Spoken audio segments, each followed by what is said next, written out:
Avanzamos a otras informaciones. El alcalde de Santiago, Mario Desbordes, se arremetió en contra del ministro de Educación, Nicolás Cataldo, por la ausencia de examinadores, en la rendición del CIMSE y también los últimos hechos de violencia registrados en el INBA. Vamos a profundizar en este tema. Estamos ya precisamente en contacto con el ministro de Educación, Nicolás Cataldo. ¿Cómo está, ministro? Buenas tardes, gracias por acompañarnos. Buenas tardes, Marco, ¿cómo estás? Muy bien, gracias. Ministro, comencemos por lo que ocurrió con el CIMSE. ¿Qué pasó finalmente con el CIMSE? Una situación prácticamente inédita. Y también, ¿qué le parecen las críticas del alcalde Mario Desbordes al respecto? Bueno, lo primero que es importante señalar es que no es inédito. Todos los años hay un porcentaje de establecimientos educacionales y de cursos, más que de establecimientos educacionales, donde no es posible realizar en el día programado la evaluación. Claro, esto ministro, sí. Siempre está entre el 3, el 2%. Permítame interrumpirlo, sí, en este punto, porque, claro, es habitual que pueda ocurrir este tipo de situaciones, pero de una manera tan masiva, tan concentrada y con razones que apuntan a una empresa proveedora en específico. En este caso, creo que sí, en este caso, podríamos calificarlo como inédito. Si me dejaras terminar la respuesta, por eso le pedía perdón por la interrupción. Concreto respecto a esos elementos. Sí. Por eso mismo, todos los años, cuando se aplica el CIMSE, hay un porcentaje de establecimientos educacionales y de cursos en particular que no logran llevar adelante la implementación de la evaluación, lo que se reprograma para los días sucesivos, considerando que efectivamente el proceso del CIMSE tiene varias semanas, porque se va tomando por nivel, ¿no? Ahora era el turno de los octavos básicos, en unas semanas más será el turno de los cuartos básicos y posteriormente de los segundos medios. Ahora, la diferencia que hay en esto, y aquí voy a entrar en lo que tú señalabas, Marco, tiene que ver con el hecho de que falla una empresa, la empresa que tuvo a cargo la licitación de la provisión de los evaluadores o examinadores entre las regiones de Arica y Metropolitana.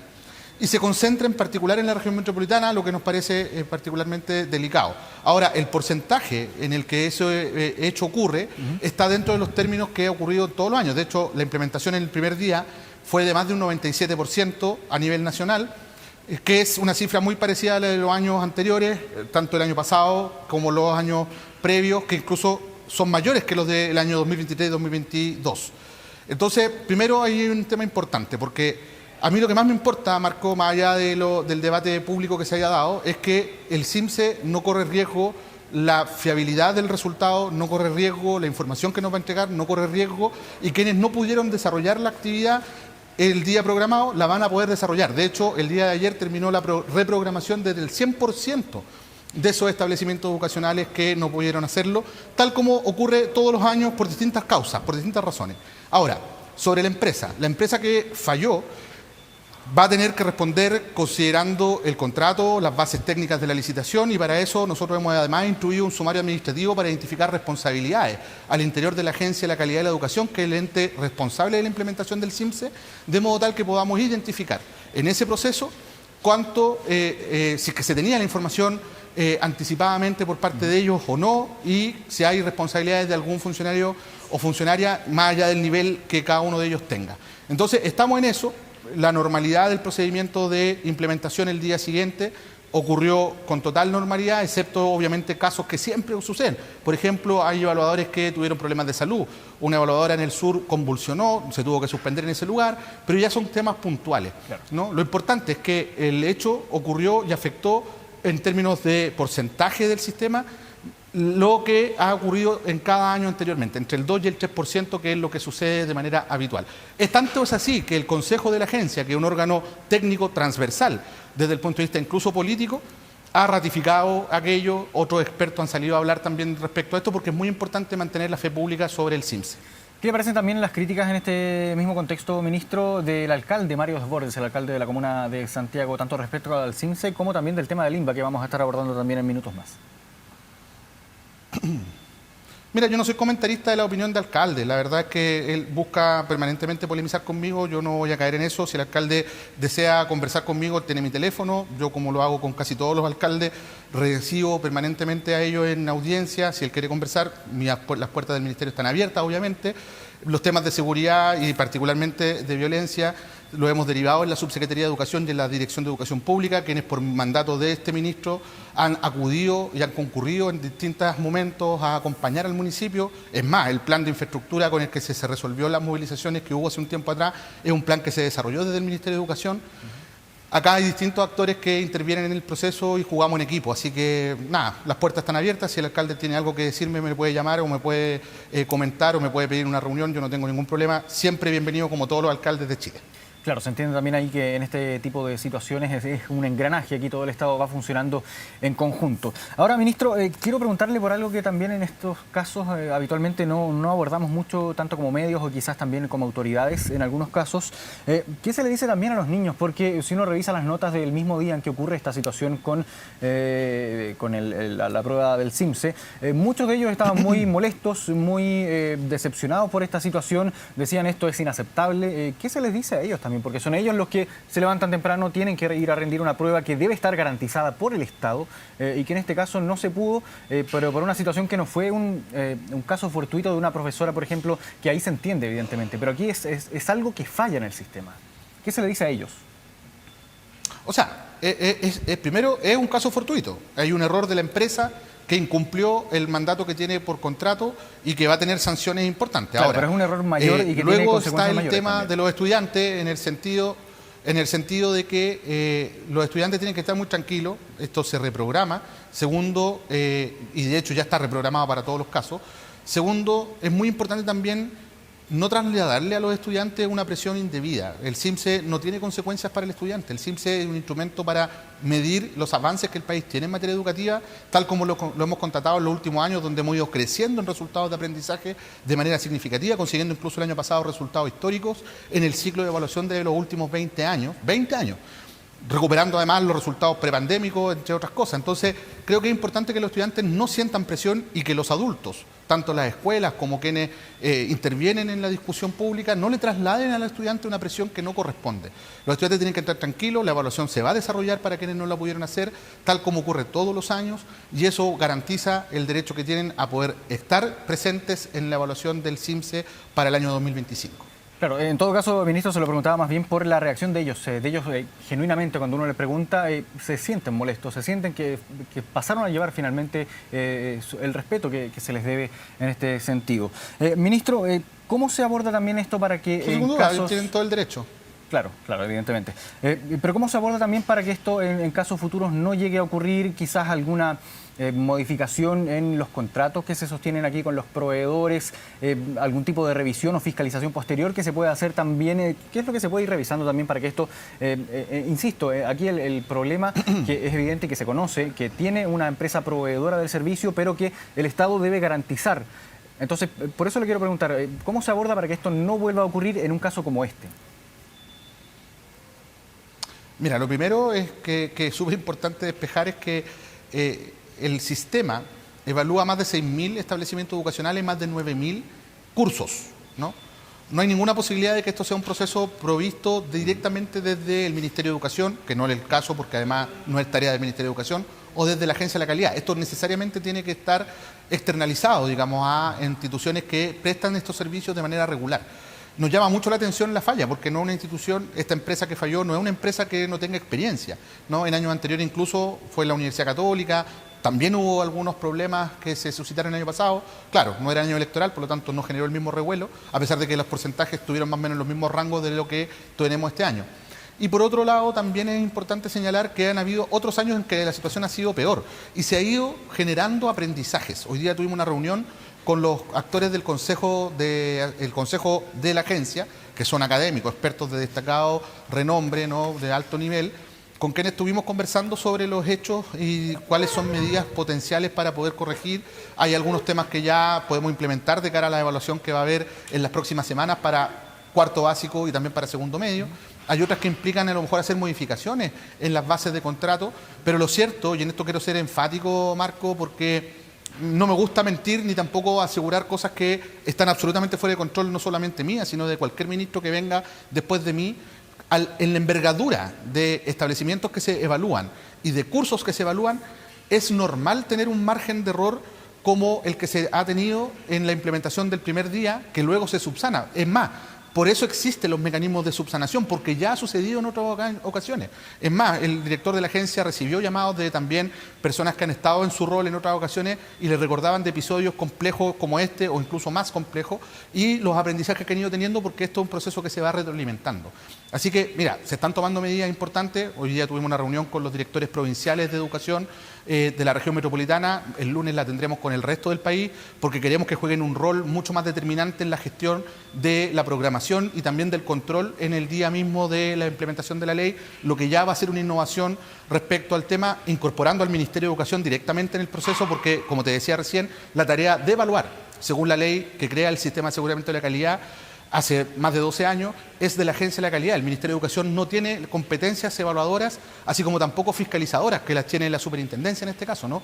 Por eso tenemos un sistema de aseguramiento de la calidad que diversifica los roles y el Ministerio tiene, en estricto rigor, el rol rector, que entre otras cosas significa normar, regular, generar la normativa, en definitiva, ¿no? Así que vamos a estar en eso y hemos estado todo el día teniendo distintos tipos de intercambios técnicos y políticos para asegurarnos que en las próximas jornadas esta situación no vuelva a ocurrir y al mismo tiempo desarrollar la investigación que nos va a arrojar también resultados y nos va a dar luces de cuáles fueron los errores para poder enmendar y también para poder sancionar, que es muy importante.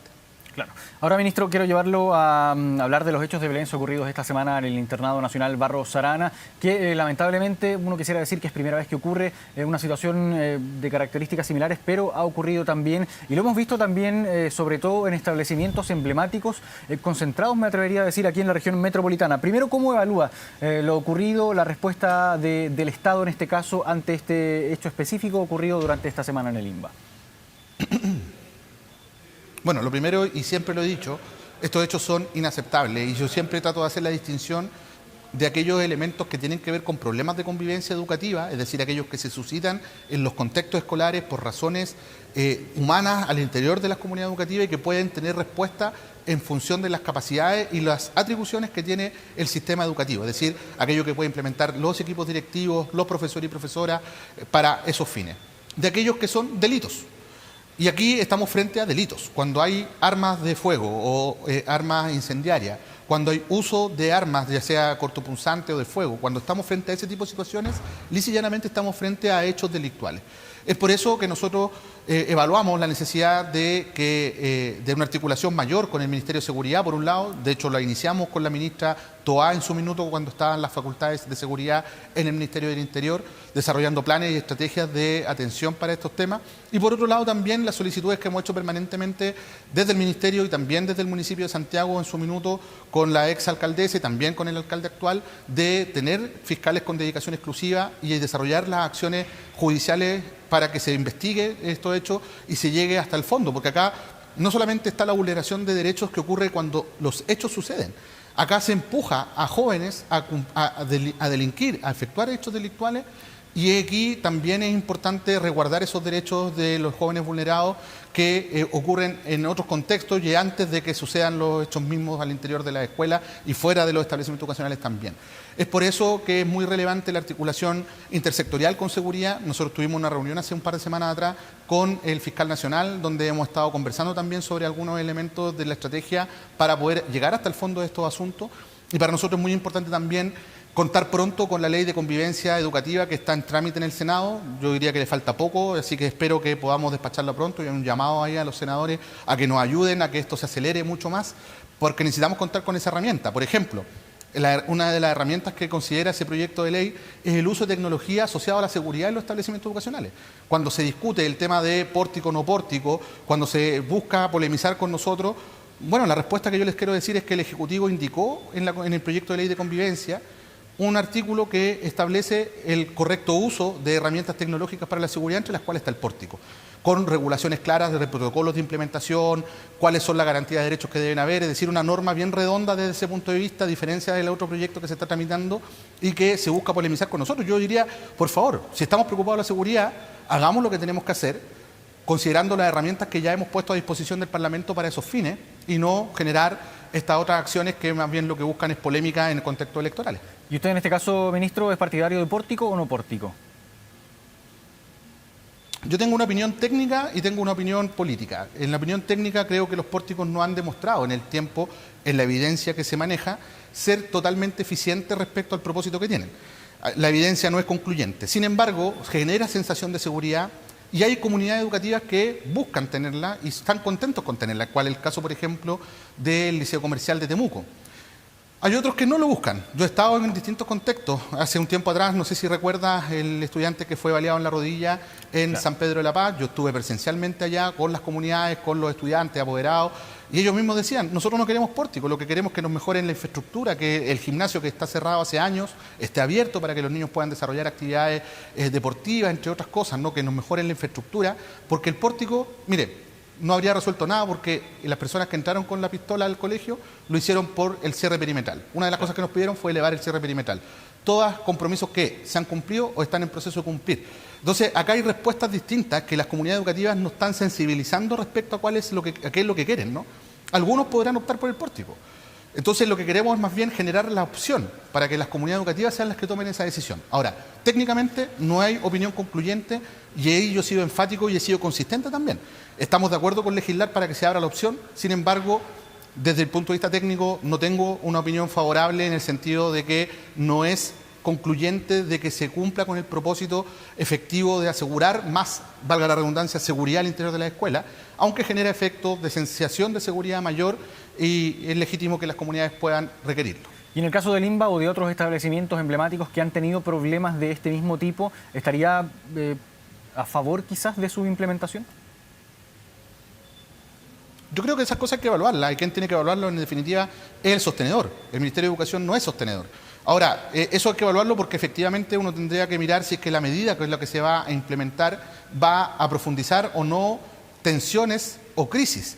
Yo creo que es súper importante ecualizar bien cuáles son las medidas que se toman. Por eso es importante el proyecto de ley de convivencia, porque hay acciones que son formativas y por otro lado hay acciones que son punitivas. Y ambas tienen que estar en un equilibrio adecuado para que sea eficiente articuladamente como respuesta frente a estos fenómenos. Lamentablemente hay algunos que piensan que solo con medidas pedagógicas se resuelve el tema y muchas veces las medidas pedagógicas quedan cortas. Hay otros que creen que solo con medidas punitivas se resuelven los temas y la evidencia es que en estos años es más cuando más se ha aplicado la ley de aula segura, teniendo cero efecto positivo en el sistema, aumentando los indicadores de violencia al interior de la escuela. Y bueno, probablemente entonces no es ni lo uno ni lo otro, sino que son el complemento de ambas acciones las que nos van a dar la respuesta para poder resolver esto y creo que así es que hay que manejarlo. Finalmente, ministro, y aprovechando que estamos hablando también de convivencia, de respeto, ¿qué le parece también esta última parodia publicada por grupos de la UDI que lo parodian a usted precisamente y en un contexto en el que estamos hablando precisamente de lo que comentaba al principio, de respeto, de convivencia también, de buena convivencia? Bueno, uno predica con el ejemplo. La verdad es que es bien incoherente estar en contra de la violencia, del bullying, del ciberbullying y al mismo tiempo ejercer este tipo de acciones. Si me pregunta a mí, Marco, en lo personal me importa nada. No me afecta en la honra, no me siento menoscabado ni nada por el estilo, pero me parece que no es lo que corresponde a la altura de las circunstancias de quienes aspiran a representar a un segmento importante de la población, que van a estar tomando decisiones en el Parlamento, no es lo que debe estar a la altura de un partido que aspira a ser gobierno con una candidata presidencial que también ha acusado hechos de este tipo y que hoy día guarda silencio frente a esto y que reiteran, además, y no solo lo reiteran, sino que además lo justifican. En el video anterior hubo parlamentarios de la UDI que salieron a rechazar estos hechos y hoy día el diputado que hace esta parodia nuevamente refuerza la parodia, además señalando que yo me siento afectado por mi honra, qué sé yo. La verdad es que estoy lejos de eso, solamente creo que así no se hace política. Y además miente cuando habla de la tómbola y elementos que tienen que ver con la ley de inclusión. No lo digo yo, de hecho salieron a responder exministros, exparlamentarios que ni siquiera son oficialistas respecto a que lo que se dice en ese video parodia no solamente es ridículo desde el punto de vista de la forma, sino también no es correcto desde el punto de vista del contenido. Así que yo espero que la política tenga una altura distinta y que la señal que le damos desde la política a la ciudadanía y a nuestros niños y niñas sea otra, porque si no, después con qué cara estos mismos actores vienen a exigir resultados, acciones, conducta a las comunidades educativas y a los estudiantes cuando no son capaces de comportarse a esas alturas también. Aquí hay que hacerse una fuerte autocrítica, insisto, no es personal, a mí la verdad no me importa nada, si la UDI me ataca probablemente es porque algún temor tendrá, no lo sé, la verdad es que no lo logro comprender, Pero bueno, es lo que es nomás. Yo espero solamente que la política sea un poquito más digna y de mayor altura. Bien, ministro de Educación Nicolás Cataldo, muchas gracias por esta conversación durante esta tarde aquí en las pantallas de Canal 24 Horas. Que esté bien. Gracias, Marco, que esté muy bien. Igualmente, Chao, chao. buenas tardes.